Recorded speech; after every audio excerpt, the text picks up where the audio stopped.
I'm Kay with Paper Expressions Video. Now I have another resist technique to share with you called rubber cement resist. We'll be using the following supplies: some rubber cement, some glossy white cardstock, a brayer, and of course we have to use some ink, and this is one of the new in colors. This is the Melon Mambo.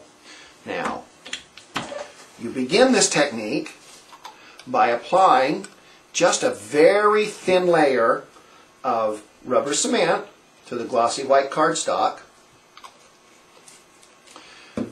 And this takes quite a while for it to dry, and the thicker that you apply the rubber cement, the longer it's going to take to dry, so keep it thin.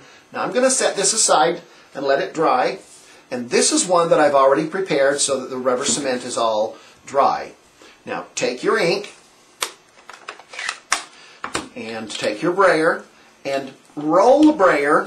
Don't do this with the brayer because it only inks up part of your brayer roller. So ink up your brayer, and then you just run it across the top. Okay?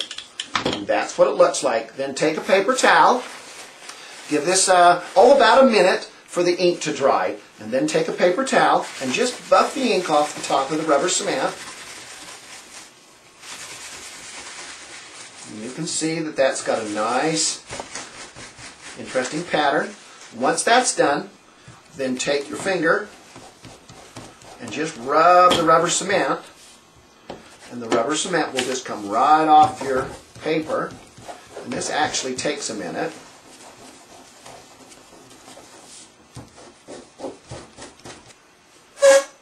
Now, just go ahead and rub your finger on this and ball it up, and you can see that you get this debris. Just move that off.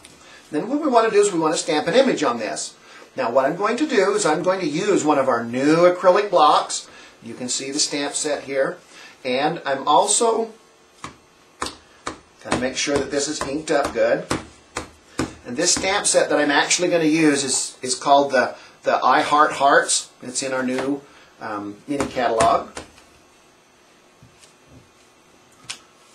And you can even stamp more than once. Turn this block up. The nice thing about these blocks now is you can see exactly where the stamp's going to be through the block. And there you have a finished product. Now you can experiment with different methods of applying the rubber cement. And I'm going to quickly show you one where I accidentally applied too much rubber cement. And this is what you'll get. And maybe this is what effect that you want.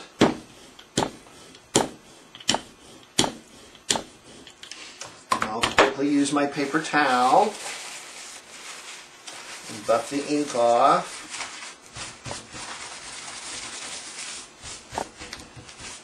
And you can see that this one then only has ink around the outside edges. Then you can take this, use your fingers to take the rubber cement off. And you know, maybe what you'll want to do is use this more of a frame. But make sure that this is all clean. Okay? And then we're going to use this same I Heart Heart stamps. And we're going to go ahead and we're going to stamp one right there. And there you have just an entirely different looking, and so depending on how you apply the rubber cement, you'll get a very different look. Now, here's a 6x6 page that we created using this technique. For each technique that we do, we place them in a 6x6 linen album for future reference as we create projects. Now, we sell these technique book kits on our retail blog, so go out there and check it out. So thank you for stopping by, and see you next video.